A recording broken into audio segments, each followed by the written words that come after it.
apartment where souls remain. The apartment sat 3 floors above a deli on East 12th, a crooked shoebox of a place with a view of a brick wall and a fire escape that looked like it regretted every winter it had survived. 4 friends, Evan, Marco, Lila, and Bree, signed the lease with the enthusiasm of people who believed in fresh starts. They joked about the scuffs on the baseboards, the hairline crack that split the living room window like a spider web, the single closet that groaned like an old ship. The landlord, Mr. Calhoun, slid the keys across the counter and told them in a voice that never quite rose above a whisper that the building had history. In New York, that meant rats, roaches, or ghosts. They laughed and took the keys anyway. The living room was long and narrow, with a stained rug and a ceiling beam that didn't run straight. There was a hook sunk into the beam, the kind of hook you might hang a plant from, or a bicycle, or something heavier. Bree pointed up and asked, "What's that for?" "Probably a plant," Lila said, though her voice sounded like she didn't believe it. A radiator hissed in the corner with a wet serpentine sigh, and the vent rattled as if something were breathing behind it. Down on the street, a siren wound past and frayed into the distance. From the hall, a neighbor's TV thumped bass through the thin wall, a low pulse that made their picture frames shimmy. When Marco opened a stuck window, the sash screeched like a violin string drawn with too much pressure. They unpacked, pretending not to notice the hook, the crooked beam, the way the lights seemed to hesitate before fully filling the room. Lila arranged her plants on the kitchen sill. Evan lined up his shoes like obedient dogs. Bree, forever the documentarian, set her phone on a stack of books and filmed a goofy apartment tour for her tiny channel. She showed the view first at the brick wall that owned the window, and then panned toward the living room. For a fraction of a second, as the camera swept beneath the beam, the screen darkened, and a shape like a noose appeared against the ceiling. Bree didn't register it until later. That night, they ate dollar slices on paper plates. They sat cross-legged on the living room floor, swapping stories about worst roommates. Evan told the one about the guy who kept raw chicken in his backpack. Lila told the one about the roommate who sleep-kicked. Marco told none. He preferred to listen. Bree queued up her video draft and held the screen for them like a campfire. As the file loaded, the building's pipes knocked 1, 2, 3 strikes, as if someone were wrapping a baton along the spine of the house. A faint, rhythmic creak traveled along the ceiling beam. A weary swing forward, back, like rope moving over wood.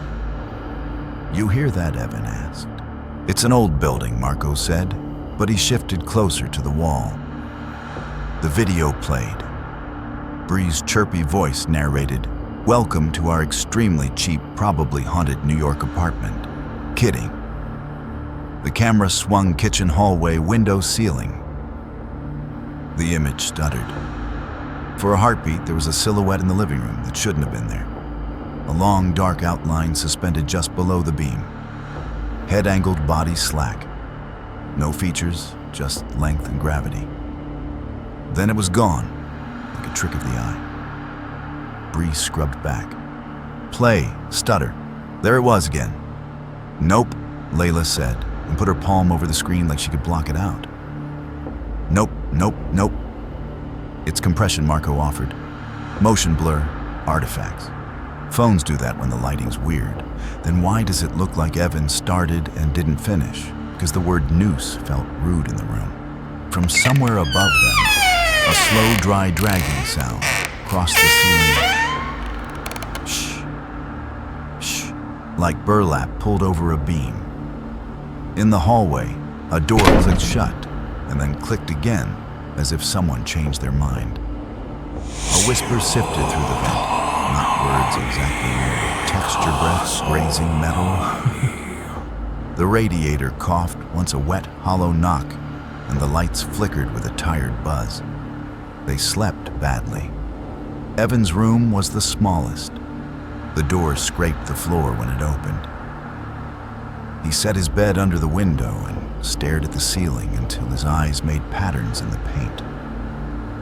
A tiny shadow in the corner looked like a knot. Another looked like a shoe. He told himself if he could make a shape into something ordinary, it would stop being frightening. He counted the traffic lights through the thin curtains. He listened to the building's habits until they became a soundtrack he could almost ignore. At 2 in the morning, a floorboard outside his door groaned, measured like a foot testing weight. A second groan followed, and the hushed sigh of fabric tugged by gravity. Evan held his breath until he had to breathe, and the sound of his own inhale rasped loud in his ears. Down the hall, the kitchen faucet ticked once, as if a single drop of water fell onto metal and snapped the silence. Morning brought coffee and bravado. Bree wanted to post the video. "It'll get views," she said, grinning. "Ghost algorithm. People eat this up." "Don't," Layla said softly. "Let's not invite anything." Invite what Bree said, but her smile tightened. Mr. Calhoun stopped by to drop off a different set of mail keys. He stood in the living room like a man who had been here before and would rather not be here again. Evan asked about the hook. That was for a plant, Mr. Calhoun said immediately. He studied the carpet, not the ceiling. People like to hang those trailing ones. "Looks nice. Did someone—" Layla asked, unable to pick a gentle verb. Mr. Calhoun cleared his throat. His keyring jangled too bright in the stale room, a nervous little chime that sounded wrong. "Every building in the city has stories," he said. "You pay for the city. You live with the stories." After he left, they found a yellowed patch on the ceiling near the beam, a faint oval darker than the paint, like a ring had once pressed there. Layla touched it and pulled her hand back as if it might burn. They tried to reclaim the room. Lila lit a cinnamon candle. Bree queued up an upbeat playlist. Marco opened the windows to let air in. Evan dragged the rug toward the couch to make a real seating area. The playlist burbled through the speakers, cheerful drums and glittering synth, but underneath, at the edge of hearing, a different rhythm creaked along the beam, a patient pendulum counting its own time. When the song's clap track hit, the overhead light flickered in sync, click, click, click, like a metronome trained to something unseen. From the hallway, a distant elevator cable whined, and then the soft clunk of doors settling shot a cold little echo down their spine. Bree turned the music off. The sudden quiet fell heavy, and in that new silence, there was a long, low exhale from nowhere, a breath that didn't belong to any of them. "I'm going to the bodega," Marcos said too brightly. "Anyone want anything salt?" Lila said. "And rosemary. For cooking, for not cooking," Lila said. That night, Bree couldn't resist. She posted the video not public, just unlisted, and sent it to a friend who loved creepy stuff. "Tell me I'm hallucinating," she texted. She set the phone screen down and climbed into bed, but sleep frayed. The building muttered to itself, a pipe pinged, the fridge motor thrummed, a neighbor's laugh skittered through the vent and dissolved. Somewhere in the stairwell, a boot heel clipped a metal step top and then faded. When her phone buzzed, she flipped it over. Her friend had sent back a single line. "You caught it. Don't stay there." Bree locked her door. She told herself doors meant something. She told herself she could be sensible in the morning. She watched the shadows layered by the streetlight on her ceiling. In the living room, a faint rope-on-wood creak rose and fell, as soft as a rocking chair apartment. Then came a barely there squeak, like a knot tightening. A sudden, gentle tap knocked the inside of her bedroom wall once, twice, as if someone waited politely to be let in. Bree whispered, "No," because sometimes you had to speak to the room. Her voice sounded small, and the word dissolved into the cotton of the air. She reached for her phone to text the group chat, but then she froze. On the screen, the last frame of her video, a screenshot, a thumbnail, no longer showed the cheerful, messy living room. It showed the living room empty, the lights on, and the hook in perfect focus. Hanging from it, crisp and undeniable, was a rope. The knot was neat. The end reached a point in the air where a head should be and was not. Beneath it, shadow pooled like a dark rug. "Okay," Bree said, voice shaking. "Okay." They met in the hallway, all four, because each had seen or heard enough to be ashamed of their earlier jokes. Leela held a bundle of rosemary like an apology. Evan had a box cutter and no plan. Marco had the salt. They circled the living room, sprinkling salt along the baseboards. Leela said, "We are not your enemies to the air." Evan added, "We just live here." Bree said nothing because her throat felt held. As they moved, the apartment answered with tiny, precise sounds. A nail clicked inside the wall. The radiator sighed. The ceiling beam gave a tired creak. The rope that wasn't there when they looked straight at it, but seemed to exist at the corner of their vision, whispered its fiber-on-fiber hush. And under all of it, so faint they could claim later, they imagined it a human breath, gathered and released tighter than tighter, like someone remembering how to be angry. They did not sleep. At 4 a.m., silence pooled thick as syrup. When dawn finally unzipped the dark, the city murmured awake, a truck coughed, a horn complained, coffee cups clinked in the deli below. The real world, indifferent and loud, rubbed against the edges of their fear. They found that they were grateful for the noise. Evan stood beneath the beam and looked up at the hook. He reached his hand toward it, stopped 6 inches shy, and closed his fingers on nothing. He said, "We're staying, right? We can't afford to leave." Marco said, "We can't afford to stay." Lila said. Bree stared at the crack in the window, and the one that fragmented the morning. The light haloed the broken glass, as if even the sun had to pass through a web before it reached them. She pressed her palm against the pane and felt how cold it still was. Behind her, a soft, measured creak answered from the ceiling, the swing of a weight that hadn't been invited and would not be asked to go. By the second night, the apartment had stopped pretending to be just another cheap New York rental. The air seemed thicker, like a blanket held just above their faces. Every shadow in the corners stretched too far, too deliberate.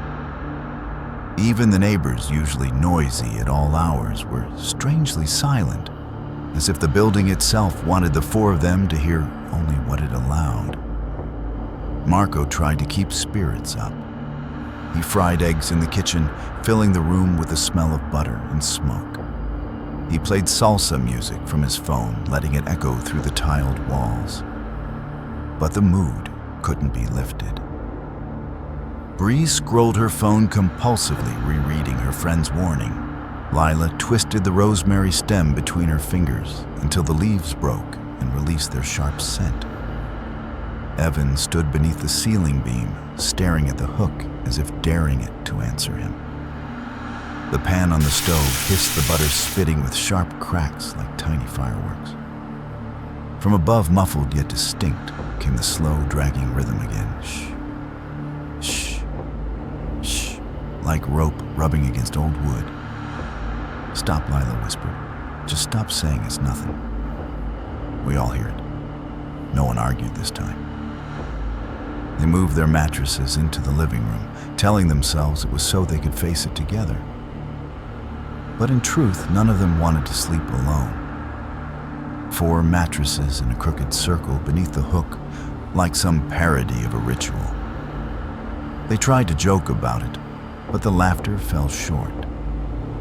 By midnight, they lay in uneasy silence. The radiator groaned, as if a throat clearing from inside the walls. The ceiling creaked, not from settling wood, but from weight shifting forward, then back. Every so often, a faint twang, like rope fibers straining, plucked the silence. Evan was the first to sit up. "It's moving," he said, voice shaking. He pointed to the ceiling. There, swinging slowly in the dim light, was the rope. Not a shadow this time, not a trick of the eye. A rope thick and frayed at the end, swayed in a steady rhythm. "Tell me you see it too," Evan begged. They all did. Marco whispered something in Spanish, a prayer his grandmother taught him. Bree clutched her phone, fumbling to record. Lila cried without sound, salt water streaking her face. The rope swayed once, twice, then stilled, as if someone unseen had grabbed hold. A low creak followed the wood of the beam bending. A sigh exhaled into the room, long and tired, pressing against their ears. Then Evan screamed. His body jerked upward as if hooked by the chest. The others scrambled back, mattresses toppling. Evan's throat was ringed by something invisible, and he clawed at the air, feet kicking. His eyes bulged with terror. Evan, Bree screamed.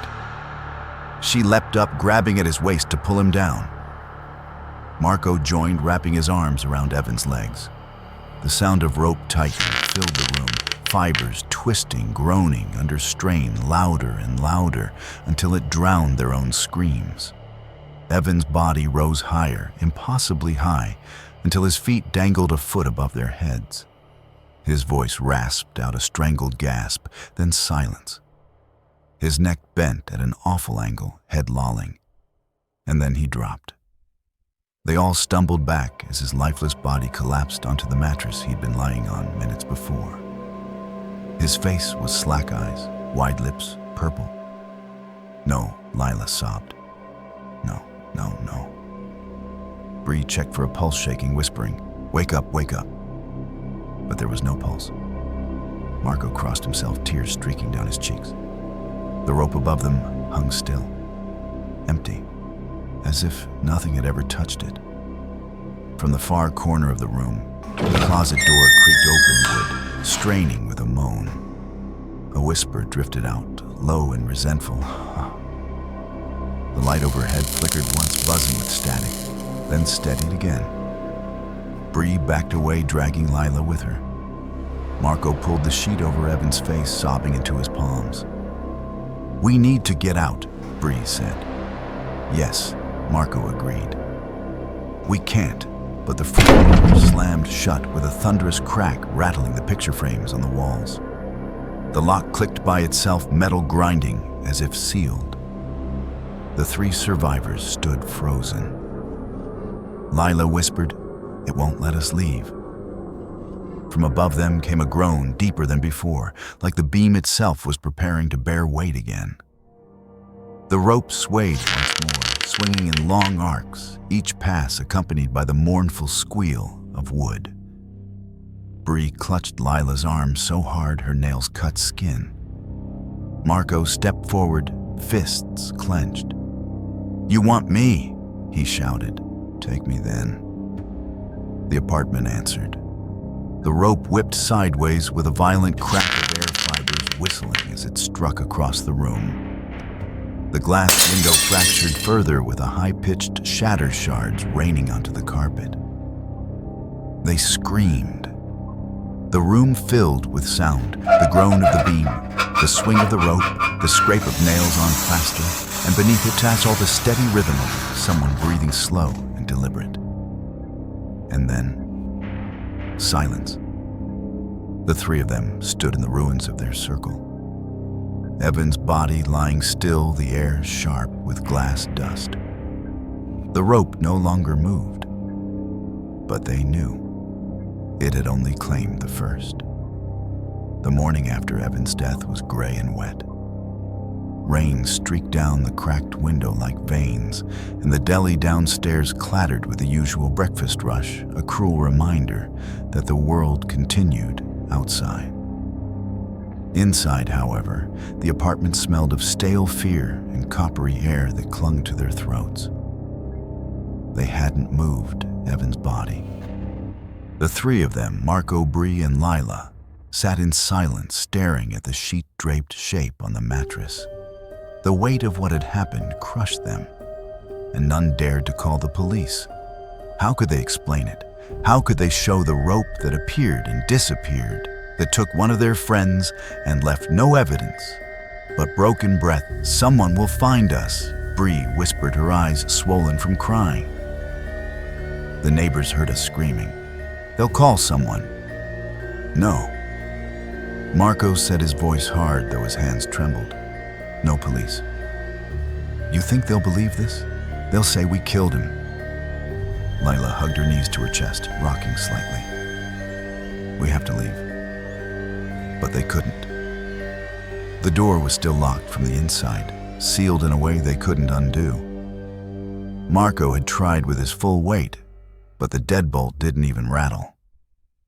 The windows, now fractured, opened only a few inches, held by old rusted locks that refused to budge.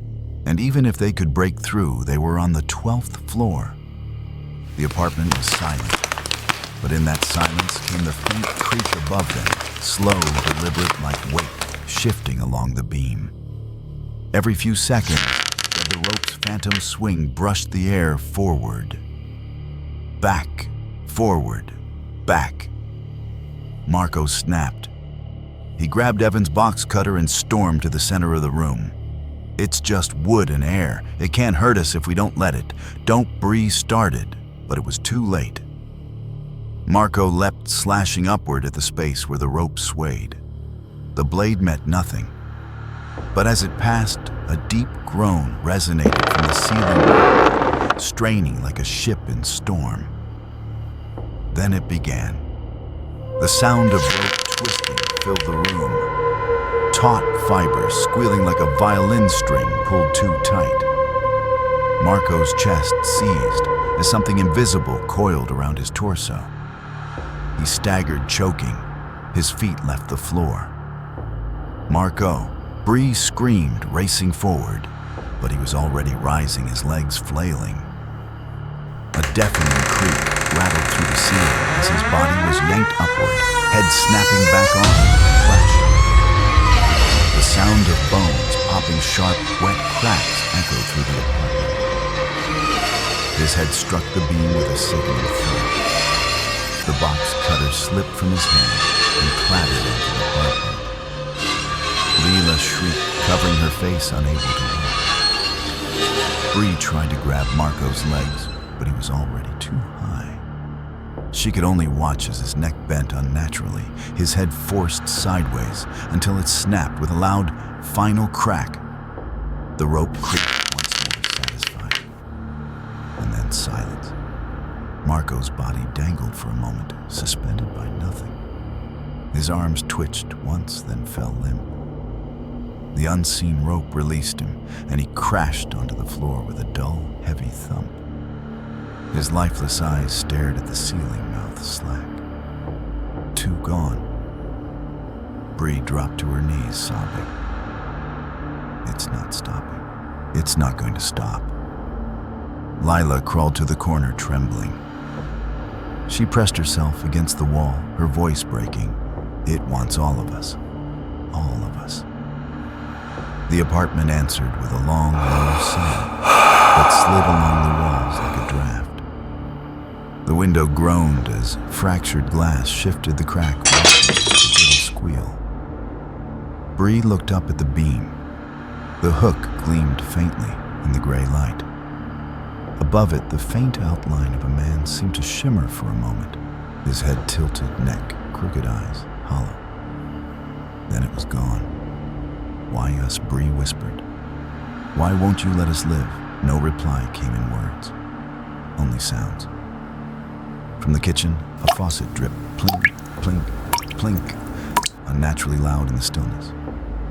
The closet door tapped against its frame, tap, tap, as if fingers pushed from inside. And through the vent, a whisper crawled out, indistinct, wet like breath passing over broken teeth. Lila snapped her head up. "It hates happiness," she said. "It hates people living in this place, laughing in this place. That's why." Bree shook her head, but she knew Lila was right. The landlord had lied. This wasn't just history. It was murder replaying itself again and again, using whoever dared to move in. They couldn't leave, and staying meant dying. The rain outside grew heavier. Thunder seemed to vibrate the floor beneath them. The two women huddled together in silence. Evan and Marco lay covered their bodies, reminders of what waited for them.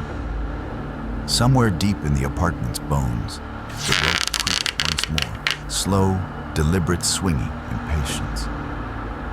And they knew it wasn't finished. By nightfall, the apartment felt smaller, as though the walls had shifted inward while no one was looking. Bree and Lila had pushed the two lifeless bodies, Evan and Marco, into the farthest corner, covering them with sheets. But the smell was growing faintly metallic and sour, lingering in their throats, no matter how often they swallowed. Neither dared to sleep. They sat on the couch, knees pulled close, whispering in broken bursts of courage. "We'll make it to morning," Bree said, her voice trembling. "People will notice if we don't come out." "No one notices in this city," Lila replied. "You can scream on a subway and people look at their phones. Nobody cares." From the ceiling came the slow groan again, wood straining like an old man shifting his chair. A faint creak followed the swing of rope against beam forward, back, forward. They froze. "Stop listening," Bree whispered. "If we don't listen, maybe." But it was impossible. The sounds were all the room wanted them to hear. Suddenly, a sharp ping split the silence as a crack spread wider across the living room. Tiny shards clicked loose, raining onto the floor with brittle chimes. Both women flinched. The glass, already fractured from before, now pulsed as if something pressed against it from outside. The city lights beyond flickered through the broken web of cracks, bending the skyline into jagged shapes. "Don't go near it," Lila whispered, but Bree was shaking, holding her phone like a talisman. "Maybe we can signal. Maybe someone will see." Before Lila could stop her, Bree approached the window. She tapped her phone flashlight, waving it through the fractured pane. The beam reflected strangely, bouncing back at odd angles. Each tap of her phone against the glass sent a hollow, echoing knock, tuk, tuk, tuk, that rang deeper than it should have. Then the window answered. A high, piercing shriek tore through the apartment as the crack raced across the glass, lightning splitting faster, louder. "Scream!" Bree screamed, stumbling back, but it was too late. The pain exploded inward. Glass rained into the room with a thunderous crash, shards spinning.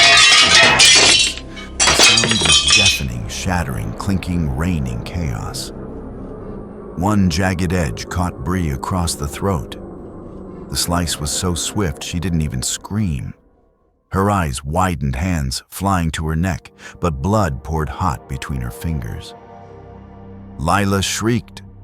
Bree staggered back, feet slipping on the glittering shards. Her phone dropped skidding across the floor. Her body crumpled, head tilting at an impossible angle as the cut deepened. Then, with a final grotesque moment, her head separated, sound of tearing flesh muffled beneath the ringing glass. The silence afterward was unbearable. Bree's body collapsed sideways, twitching once, before stilling. Her head rolled a short distance across the carpet, glass shards catching in her hair. Leela pressed herself against the couch, hands clamped over her ears, sobbing. No, no, no, no. But the apartment wasn't finished. From the shattered window, the wind howled through a low moan that filled the room with icy breath. Shards still shifted on the floor, clinking together in restless tremors. Above the rope creaked once a deliberate swing, satisfied with its third victim. Layla crawled forward, slipping in blood, and grabbed Bree's phone. The screen was cracked, but still lit. Her shaking fingers typed, "Help. Trapped. East 12th Street. It's killing us." She hit send, but the signal bar flickered to nothing. No service. The screen went black. Lila dropped the phone and screamed into the night air through the shattered window. Her voice echoed into the rain-soaked city, but no one looked up. No one heard. Behind her, a whisper rose again, closer this time, riding the hiss of the wind. Leave. He. Die. She spun, eyes wild, but the room was empty except for the bodies of her friends. And the rope. Always the rope. It swayed lazily, as though waiting its turn. Leela pressed her hands to her temples, rocking. "I'm the last," she whispered. "I'm the last one." And somewhere in the stillness, the apartment let out a single sound, a deep rattling in her, followed by silence, as if holding its breath for the finale. The apartment was no longer just haunted, it was alive, and Lila could feel it breathing around her. The air was thick, every corner vibrating with an energy that promised only one thing she would not leave alive. Her friends were gone. Evan strangled by the unseen rope, Marco's neck broken against the beam, Bree's head severed by the glass. Their bodies lay like discarded dolls beneath white sheets stained dark. Lila was the last. She pressed her back to the shattered window, staring into the room. "Why me?" she whispered hoarsely. "Why do you want me?" The ceiling beam groaned, a deep splitting moan like wood cracking under pressure. The rope creaked in its slow arc, forward, back, forward, each swing accompanied by the faint rasp of fiber. "No," Lila whispered. "I won't give you the satisfaction." She stumbled backward into the hallway, past the crooked door frames, her bare feet crunching on stray shards of glass. She clutched the rosemary stalk until it broke in her fist, the scent sharp in her nose. From the kitchen came a hollow drip, plink, plink, plink, each drop echoing louder than the last. A cupboard door banged shut with a sudden clap, wood slapping wood. Lila cried out, running for the balcony. The narrow sliding door opened with difficulty, its frame groaning as if resisting her. Finally it gave, and she stumbled onto the 12th floor balcony. Rain poured over her, soaking her hair and clothes. The city stretched below taxis, honking steam rising from manholes, umbrellas bobbing like ants. She leaned over the railing and screamed, "Help, somebody, please." Her voice was swallowed by the storm. The wind howled between the buildings, rushing past her ears with a shrill wail. Behind her, the sliding door slammed shut with a violent crash, glass rattling in its frame. She spun around and froze. Standing in the doorway was a shadow. Not a blur, not a trick of the eye. A tall black silhouette shaped like a man, its head tilted at a grotesque angle, its arms long and limp. No face, only emptiness, where eyes should have been. It inhaled the sound, a ragged, wheezing rasp, filling the balcony with the noise of strained lungs. Leela backed against the railing, shaking her head. No. No. Stay away. The shadow moved, without moving, suddenly closer, as though the distance between them had been erased. Its arms rose thin and crooked. The balcony groaned beneath her feet, metal grinding with a scream of rust. The rain hammered louder, drumming on the railing, masking the whisper that slithered from the shadow jump. No, she screamed. "I won't." The shadow lunged. Its hands never touched her, but the force was undeniable. She was shoved backward with terrible strength. The railing screeched, metal bending under the impact scream. Then she was falling. Her scream ripped through the storm as the 12th floor fell away above her. The rush of air howled past her ears, a deafening roar. The city lights spun into streaks, rain whipping her face. For a split second, she thought of her friends of laughter in the apartment before the hook claimed them. Then impact. The wet, bone-crushing thud echoed through the alleyway below. Silence followed, broken only by the hiss of rain. Up above the balcony was empty. When the police arrived hours later, summoned by a neighbor who finally noticed the silence, after days of noise, they entered the apartment cautiously. The door, once sealed, swung open with ease for them. Their flashlights cut through the dim rooms. They found what was left of Evan Marco Bree, and finally Lila broken in the alley below. The apartment smelled of rot and iron. One officer adjusted a body camera, breathing heavily. 4 dead, he muttered. Christ, what happened here?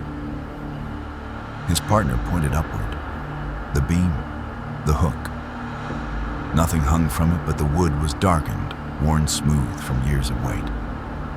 They stood in silence, the sound of rain tapping against the broken window. Then it came. From the center of the room in the heavy silence, a sound creaking steady and slow forward. Back. Forward. A long, rattling breath followed harsh, filling the air with the weight of lungs that no longer lived. The officers froze, staring at the empty beam. Their cameras caught nothing but the dim apartment. Empty. Yet on the audio, long after the footage ended, the breath continued. Heavy, angry, relentless. Ho, ho, ho. And then silence. If this story made your heart race and gave you chills, don't forget to hit that subscribe button and join us for more terrifying ghost tales from the dark side of America. Leave a comment below. Would you dare to live in this New York apartment? Share your thoughts, and we might feature your comment in the next video. And if you want more nightmares, check out the other haunted stories on our channel, because the horror never ends here.